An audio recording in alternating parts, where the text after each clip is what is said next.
Governance is not rocket science. Just see to the well-being of the people. Today on Rapid Meets, we're speaking with the Lagos State APC governorship aspirant, Abdul-Azeez Olajide Adediran, popularly called Jandor. Everybody wants to be treated equally, fairness. They want to see their resources working for them. You have not been elected before. What experience are you bringing to Lagosian? Jandor contested under the platform of the People's Democratic Party, losing to the current governor of Lagos State. What have you done for your people? Of course, I came up with the campaign blueprint in 2023. Resigned from PDP in March 2025 and joined the All Progressive Congress also in March 2025. Ahead of the 2027 elections, Jandor has declared his intention to run for the governorship position under the All Progressive Congress.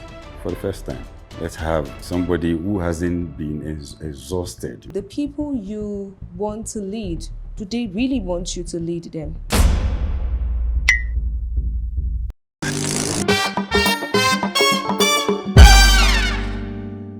My name is Dr. Abdul-Azeez Olajide Adediran, popularly known as Jandor of Lagos, governorship aspirant under the banner of APC, All Progressive Congress, Lagos State.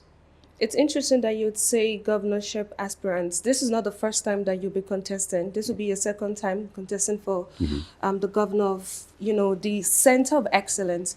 I would love to first start on a lighter note. What's your definition of leadership? Of course, leadership is about influence. Yeah. If you're unable to influence your followers or anybody at all, you can't be a leader. People should be able to see that which they desire in you. We should be able to look at your footsteps and say, I would like to be like him. So leadership for me, being able to see to the well-being of your followers, selfless is really selfless. Yeah. What is that thing you think they see in you that they would wish, I would want this person to be a leader? And the reason I ask this question is because, when you talk about politics in Lagos, generally in Nigeria, you have to be on a particular platform. And we've seen what has happened in the last couple of years. You've been a member of APC and then moving to PDP, now under the platform of APC. But it's quite questionable. But I'm going to ask you, what is that thing that you have that people would want to emulate and say, I want this person to lead me and lead millions of people? Okay, so just like the way I started, first it has to do about you, your persona, who you are. If you follow my trajectory very well, of course I was in APC. Yeah. And when I left APC for the PDP, you can see how people actually gravitated towards my person in PDP, and we ran a good race. And PDP today is practically dead. But before that time, some of us saw today yesterday, and were able to move. And getting back here, you can also see how the same people, Lagosians, also accepted me. So it's really not about platform A or platform B. First, it's about you. Who is that person? What has it got to offer? Is this somebody we've seen before, we've listened to him before, he has done this before? So irrespective of the platform you chose to run your race, the first thing people want to look at is who is that person running that race. And what have you done for your people? I know that you are the convener for Lagos movement, if I'm not mistaken. I also know that you are a grassroots politician. But if I'm to ask you what you've done for your people, the impact you've made on them down to this level. Okay, I would love to hear that. in me, I would say they're probably seeing what they haven't seen before in whoever called is herself a politician. Because I have never had any public office before. I've never been elected before. I've never been appointed before. I've just been a private citizen doing my business. Yet I'm playing this as if I have a public office. That's something that is very novel. That's something you don't see every day. And it'd be like, okay, I mean, if you can do this, um, with your personal resources, then we can entrust this with the public resources, and it's going to do better. Because for over a decade now, I have been people's person. I've been using my personal resources to assist where necessary, and also do this on my own. Even in APC today, I have no appointment. I'm still a front runner when it comes to the gubernatorial election for 2027. So you just said you have not been appointed before. You have not been elected before. So what experience are you bringing to Lagosians? Okay, so even though I haven't been elected or appointed before, but I've been in that corridor as a consultant for close to 2 decades. And then you see that some of the ideas that you see public office holders running, some of the policies they go to execute, some of us from background sit to assist in putting this together. I mean, basically, that is what I've been doing for years. So, because I haven't carried that toga of being a public office holder, doesn't mean I have no experience in that corridor. So I understand everything, how it runs, how everything. And the people in the system know that I'm very much one of them from the outside. So this time, we want to come inside and get it done ourselves. I love it. What do you think Lagosians want? What are the qualities in your opinion, they look out for in a leader? Well, I think everybody wants to be treated equally, fairness. Of course, they want to see their resources working for them or continue to work for them. They want to see government being their very first port of call when it comes to their welfare in all departments. And I'm sure some of us in our private corner, we've been doing that. We understand what it takes to run a community, to run a state, because government has just one purpose: just see to the well-being of the people in all departments. That is the role of the government. Be their succor, where necessary, be there and ensure that their hard-earned resources work for them, because they are your employer. You must serve them the way they would love to be served. You contested in 2023 under the platform of the People's Democratic Party. Why did you not win that election? Well, in as much that not the time, I mean, just like I said to my team after the election, I said, no, this is not the time to beat yourself. For somebody who hasn't joined the process before until 2023, 2023 was our very first outing politically. And you went hard. And we were able to pull that. So we had to give ourselves some part of the back to say, look, guys, you have done well. But for me, I would just say it wasn't time enough, without shifting the blame. And that is not to say that we didn't experience some level of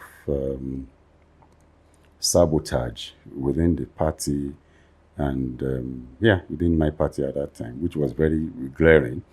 But again, we'll say perhaps it wasn't our time at that time. Lagos is made up of over 20 million people, 25 actually. 25 million people. And then I asked why you did not win the 2023 election. You made mention of other issues and then sabotage. I'm sure you'd be referring to the chieftain, Chief Bode George. But then my question to you would be, the people you want to lead, do they really want you to lead them? Of course, I mean, in as much that I don't want to mourn that past, and I actually don't want to give unnecessary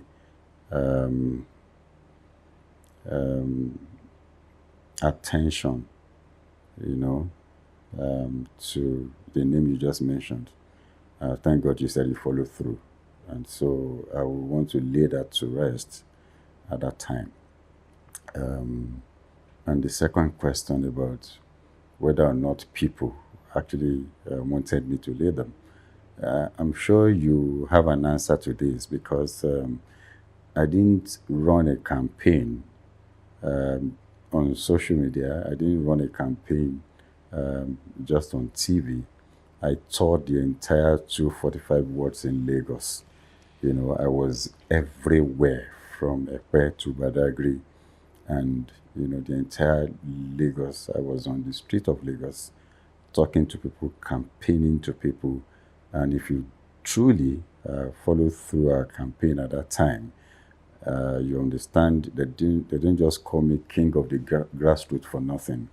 It's because I've got it locked down when it comes to the grassroots, right? And that wasn't something that started 2023. It's something that we've started for a very long time. We started this project 2016 for a 2023 project. So you can imagine how much resources, energy, and presence we actually put into that for us to get. So I would say 2023 election was, you know, something we hadn't experienced in a very long time in the history of this country, you know, election. And some of us realized that, okay, there was a wave that came at that time. And you saw the result of the wave. And we saw ourselves as probably one of the numerous victims of that wave. But we've actually learned from that. And of course, that won't come again. You describe yourself as victims of the wave. You had other political parties that was in the ballot, and you've moved from one political party to another political party. 2023, you said you were a victim Of that wave, yeah. of that wave. And the political party with which you contested, or the candidate with which you contested against, was still in power, or is still in power till now. Mm-hmm. However, you've moved from a political party to another political party. Isn't that questionable? I don't understand what you mean by questionable. How is moving from one party to another questionable? Don't forget, this is Nigeria. So I will ask you to tell me that one politician that hasn't moved from one party to another, including the Messiah that all of you today glorifying, right? So just give me one name. But one thing you should know is that, look, if you have an idea, right, and to say, oh, this is what I've got to offer, you can only get it done if you are first elected. True. Right. And by so doing, you then need to pitch your tent with a viable platform that is ready to win an election, that can give you that winning. It is after that you can then put in whatever it is that you've got, you know, in governing your state or administering whatever at whatever level. Right. And that is why you see that every other person who believes that he's got something to offer we then look for a viable platform to run. So would you have actually wanted me to stay back in GDP. exactly in PDP? I was the first person to leave PDP. I left March last year, Right. before any governor started moving. It was because I saw it from, the beginning that this is going to crash. And I will not wait for it to crash on me. And look at what has happened today. It will amount to death penalty for any politician now to want to identify with PDP, especially for the 2027 election. Right. So I had to move. You are here talking to me today because I've got a viable platform, right, where I'm running for the 2027 election. I'm sure you won't be looking for me up and down, crossing the water to be here if I mean nothing politically. So, That's very correct. What do you have for Lagosians? What are your plans for them? And I'm not saying this, I do not want us to speak on the surface. So because for every time you listen to people talk or you listen to politicians, they tell you, I want to do this, this, and this. But we never get to hear the how. First off, what do you think would be what has been a major challenge in Lagos, Nigeria? And what is that thing? The top three things that the moment you get into office, if you get into office, what are those top three things that you would attend to, and how do you intend to attend to them? okay, so first I want to take you back to playing politics, right? In this state, I'm now like a door that has seen both inside and outside. Don't forget, I ran in 2023, from the opposing camp. Yeah. Okay, and we spoke about a lot of things, right? Yeah, as a politician, I mean, you just want to You spoke against the get party and the get candidates.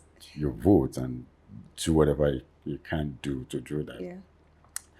But that doesn't mean that the state wasn't or isn't progressing, right? Okay, and of course, in the entire country called Nigeria, Lagos is one state that you look at and say, this one is progressing steadily. You understand? We haven't said that everything is already done. Everything is not done. If everything is done, we won't be here today. But whatever it is that has been done, we intend to then improve upon them. So that is why if you see the three things that you see with our own campaign, we talk about fresh ideas, we talk about new energy, and then progressive Lagos. Okay, new energy in the sense that, of course, we've had people governing this state done their best, right? And we are coming to do what? To inject new energy and improve upon all of these things that they've done with fresh ideas. Let me hold Because today bits. Let me hold today bits. So when you say new energy, fresh ideas, I do not want us to speak just surface. okay, I so really what I want to mean by know. new energy is, just wait a minute. If you look at every other person that has governed the state before now, they've probably been in the mainstream government. Let's start from Fashola. He was chief of staff before being governor. Okay. Ambode was Akata General before being governor. The current governor now was a commissioner and all of that before being governor. Now, the new energy we're speaking about is for the first time. Let's have a fresh ideas, and somebody who hasn't been exhausted within that system. Of course, from the outside, they seen it as okay. Let's try these new hands and continue with the progressive Lagos initiative. That is what we meant by that. Of course, I came up with a campaign blueprint that we used in 2023. Some of the things that we campaigned about, yeah, this government really done some of them, and some of them are still there that we can improve upon when we get to office. But one thing I keep saying, governance is not rocket science. It's just about one thing. Just see to the well-being of the people. How? Which is been asking. They want a better representation in all departments. Either you want to talk it on road transportation, on water transportation, education. How do we reduce the number of out-of-school children? How do we improve on our health care facilities and all of that? Human development is key when it comes to rendering public service. So how do we train even the trainers within our school? There are a lot of things to be done, and at that time we came up with what we call a wealthy Lagos. Of course, everybody wants to talk about we are doing roads, we are doing this. We've gone beyond just doing roads, right? We've gone beyond just providing block works that you call classrooms. What about contents? I mean, what about outputs? And these are some of the things that the fresh ideas that we're coming into this whole thing now. Today, we're talking about brain drain in the health sector, Yeah. right? How do we arrest that? I mean, is it just about increasing the wage of health workers, or we need to do more, right? It might not be because of Naira and Kobo at the end of the day. Maybe a very conducive working environment and having the necessary tools to work with, and necessary training and all of that to make them feel competitive with what they're going to look for out there. So there are a lot of work to improve upon, but I will tell you, the government of Lagos, successive government of Lagos, hasn't done bad. It's interesting that you'd say they haven't done bad, but let me just take you back to a couple of things you said, and that is, people wanting to feel involved, people wanting to feel that they are part of governance and just, having a feel of their leadership. And just while you were talking, you talked about reducing the out of school children. But I'm going to ask you how you intend to do that, because apart from just saying it, reducing out of school children, reducing the brain drain we have, how do you intend to do it? Okay, I think I've said this before and it's still there. The first thing for us to do in reducing out of school children is to first, because they're out of school because of probably inadequate infrastructure where we can accommodate them and also take them on.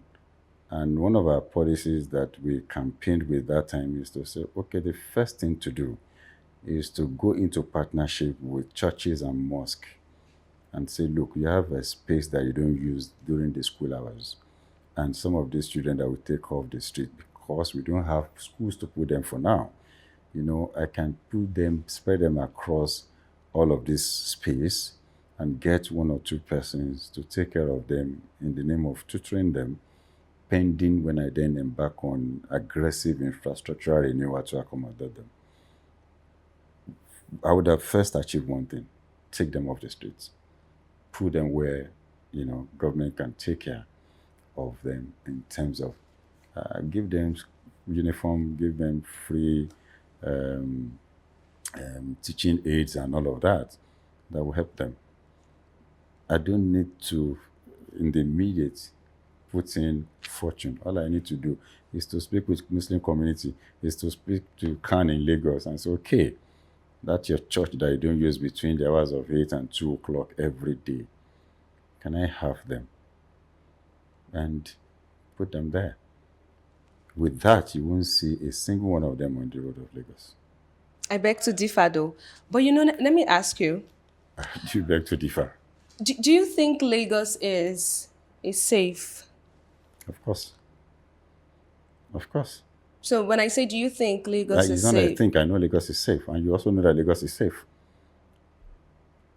I mean, you've traveled from road, yeah, and then on water to get here.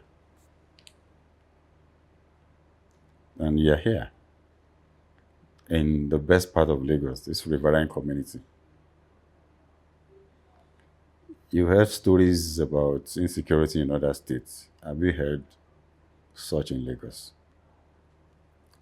The same way you heard every other places.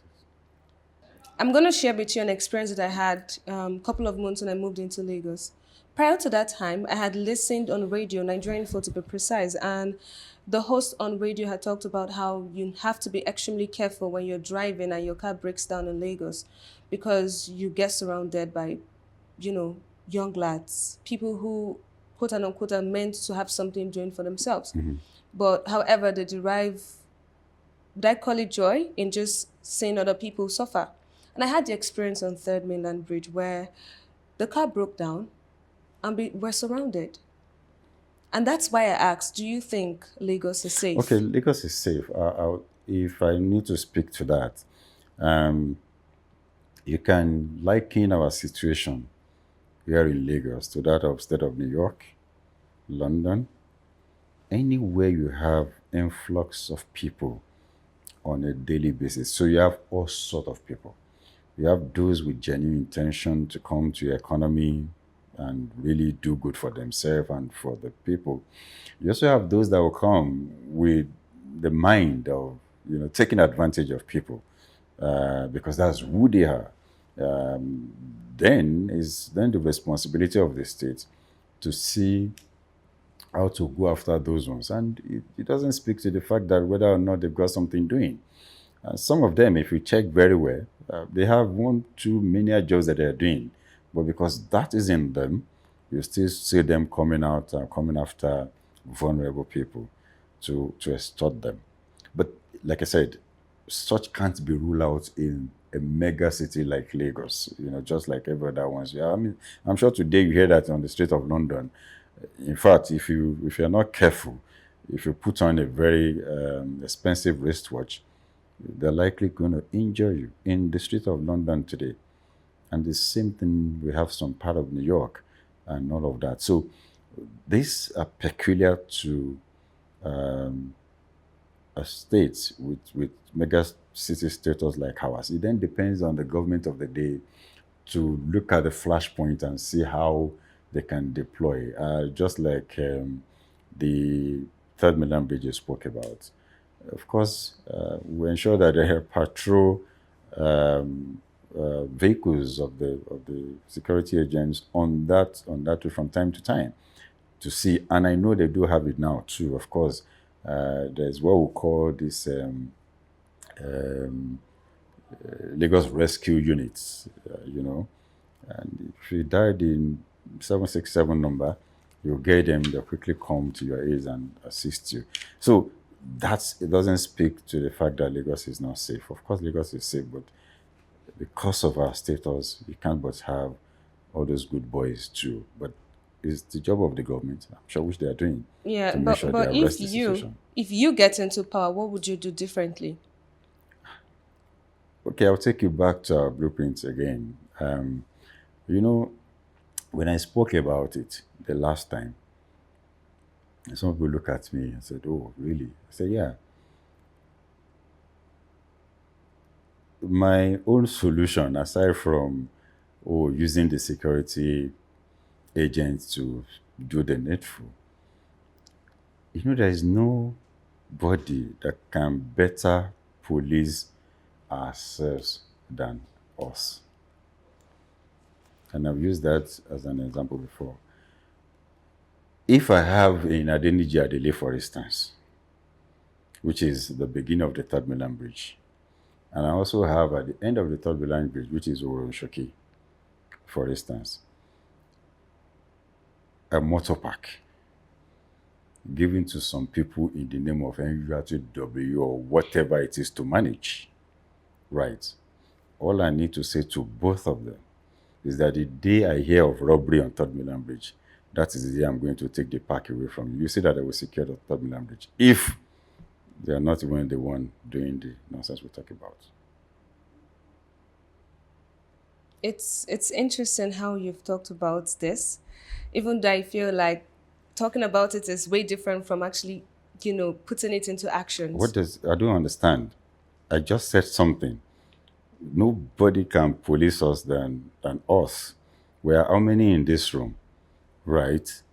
If we'd say, okay, everybody, be our police in this room. If this man here picks anything here, the other man here will be able to say, hey, drop it. Because, the consequences is that if it happened, all of us are in trouble. So I'll police him. I'll police you. Because I don't want to be in trouble. So I'm saying that is where those guys draw their revenue, their daily bread. Right. And I'm saying, if this happened, I'm going to take it away from you. They will protect it. Of course. You will not hear of such.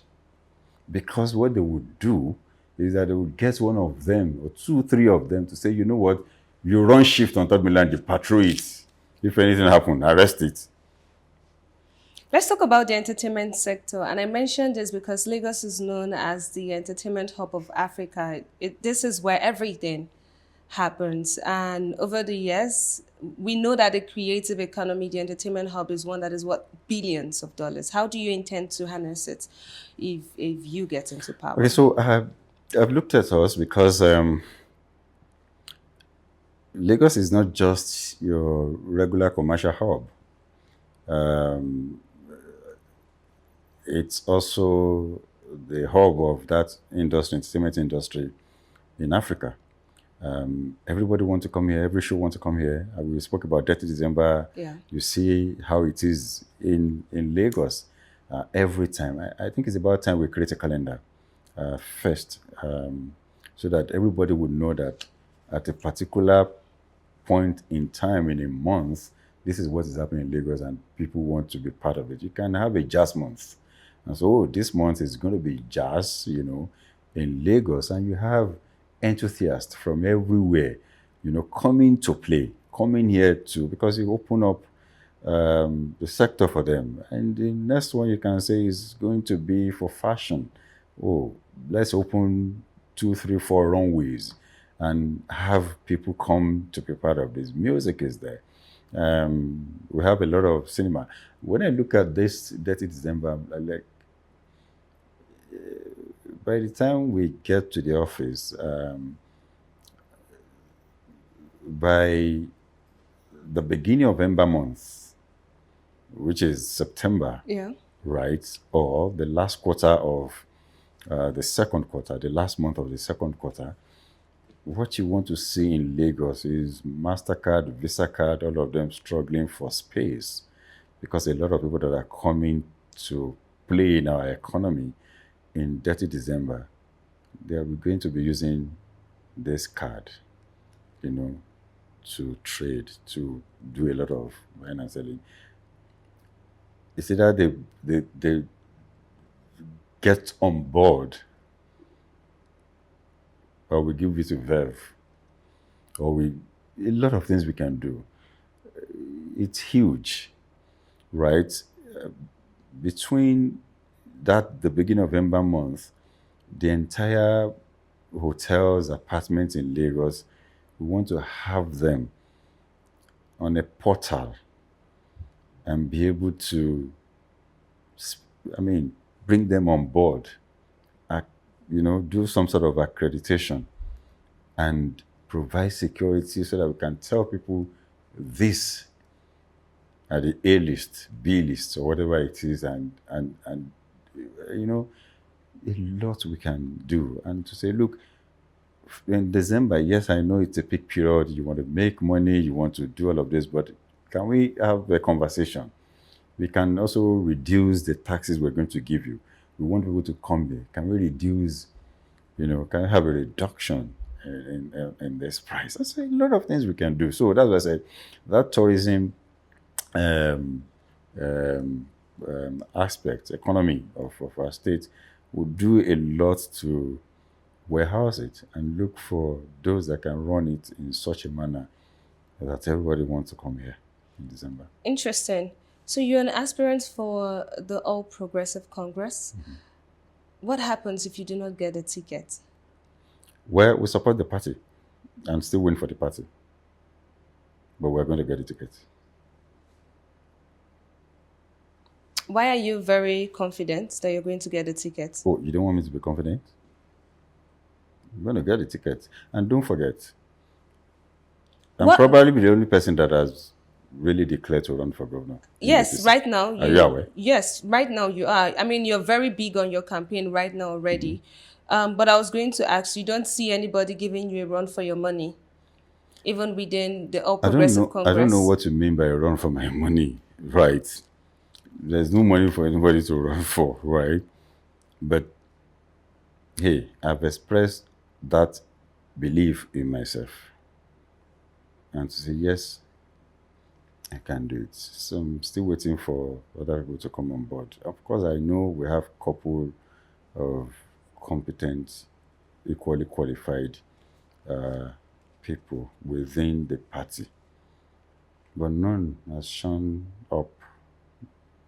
Yet, Yeah, and they may not at the end of the day because you're running. because I'm winning the ticket. Interesting. You are a private individual. Earlier, you made mention of the fact that you have never been appointed or elected.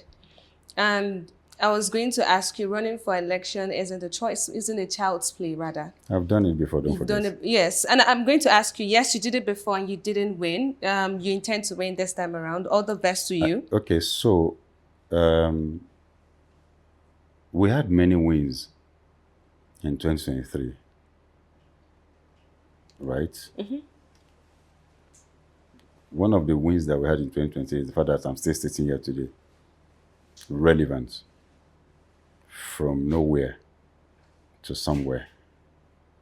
So perhaps what you wanted to say was that we were not in office in 2023, but we're going to be in office in 2027. No, that wasn't what I was going to say. I was going That to was your ask you own about definition of winning. I was going to ask you about for you to run an election, run a campaign down to the point of winning, you have to have deep pockets. I have done this before, right? And I started the project 2016. I ran it till I got on the ballot in 2023, right? Yes. You think that was a child's play? No, it wasn't. I don't think it's a child's play, and I think So, it's and now that God has blessed me to find myself in a formidable political party, right? I won't do this all by myself in 2027. But I've done it before, all by myself. interesting. What do you think about the leadership of the current president? Oh, courageous. And, you know, some of us forget politics when we played it in 2023 because, of course, you were on the opposing camp. Even if you say what is good, you say it's not good. Because you just want to win an election, you want to buy vote and all of that. Fine. Even if you see what is good Absolutely, it's and you politics. say it's not good. It's politics, and you have it today, and people will keep saying, I won't market you if I'm running, if we have brand competition. Of course, I would, this is your beautiful pink or orange color. I will tell you it's really not nice. And If we're I will- competitors. of course, and I will tell you. Was that what you did in also. 2023? That is what every politician will do. Was that what you did? Listen, that is what every politician in the opposing camp will do. But you see, some things has actually happened in this administration that made somebody like me to see the president differently. You understand? It's only a selfless president that will come into office in his first term and remove the subsidy. All of them before now, they will tell you we are going to remove, but they will never remove because they know they have an election coming. Because, hey, subsidy, it's a vex matter. And you saw what was being, which is the best thing for the country.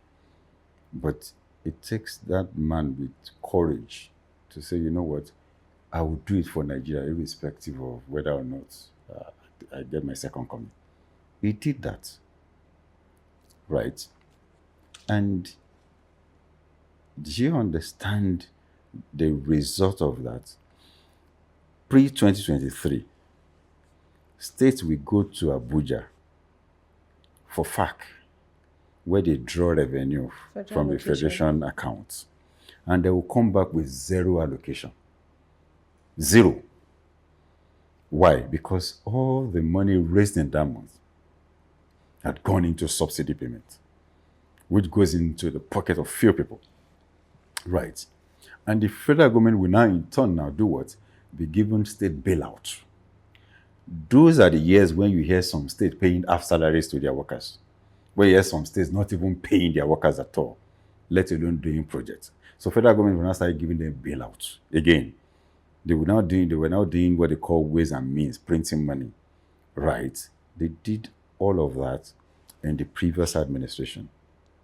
But the moment the president put a stop to that, allocation of state has tripled. Yes. That of local government has tripled.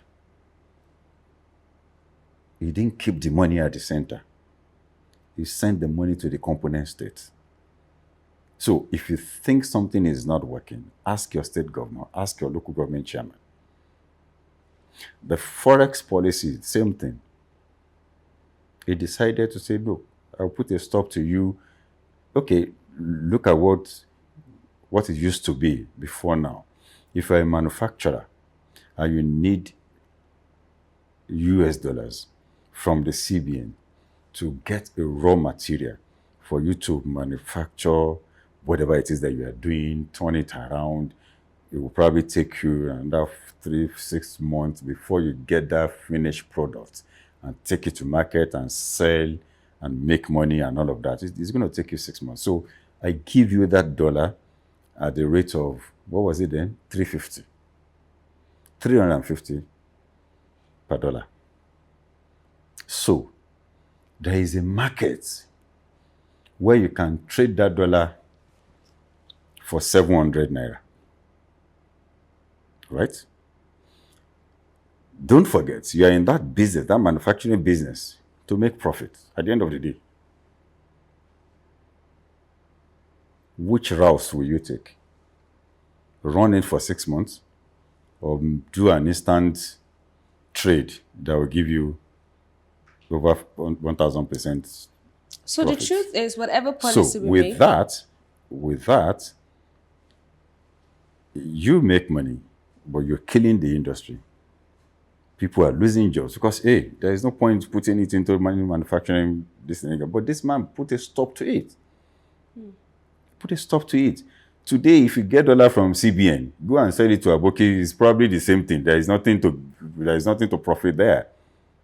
And we're able to save a lot of money because even that dollar that we're talking about, federal government was defending it with our naira just to give for some people. That's courageous. So,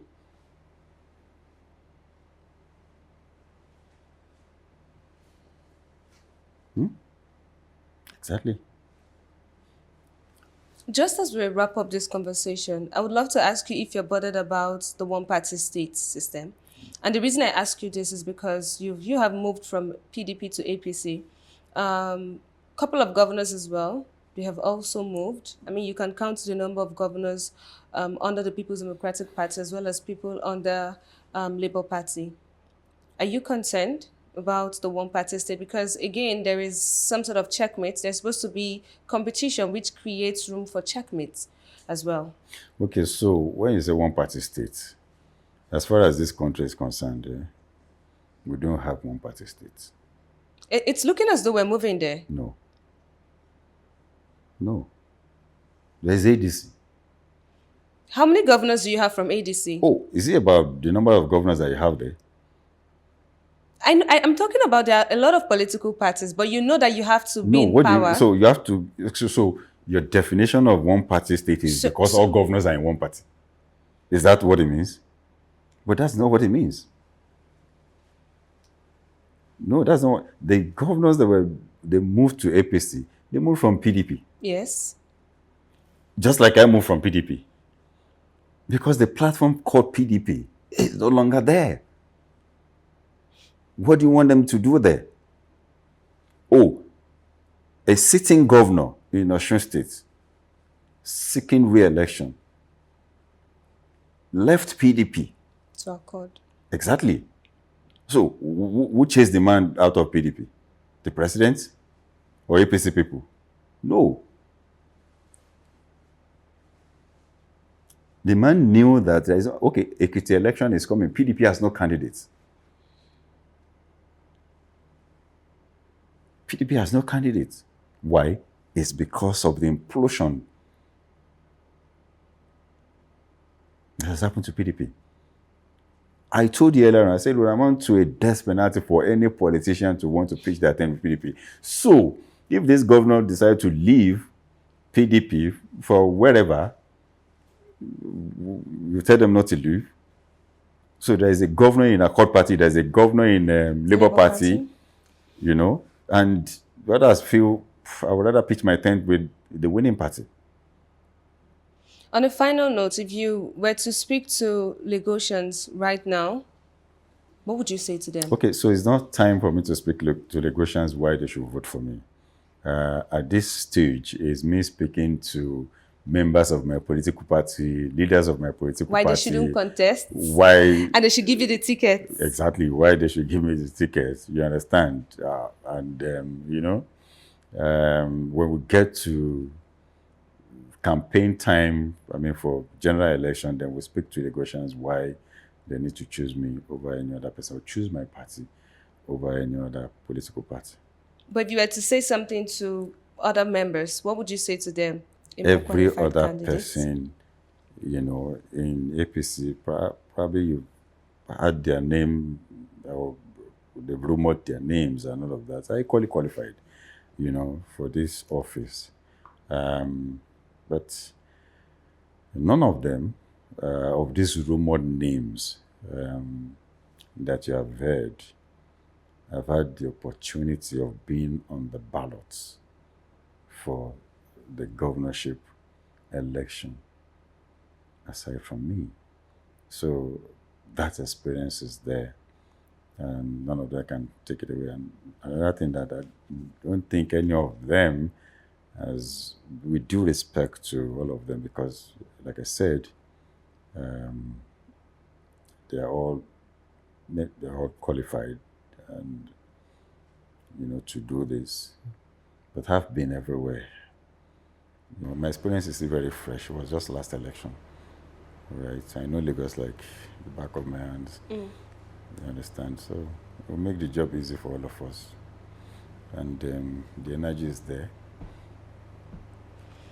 It's been a pleasure talking to you. I'm sure you had a good time. I did have a good time too. Same here. Thank you very much. Thank you.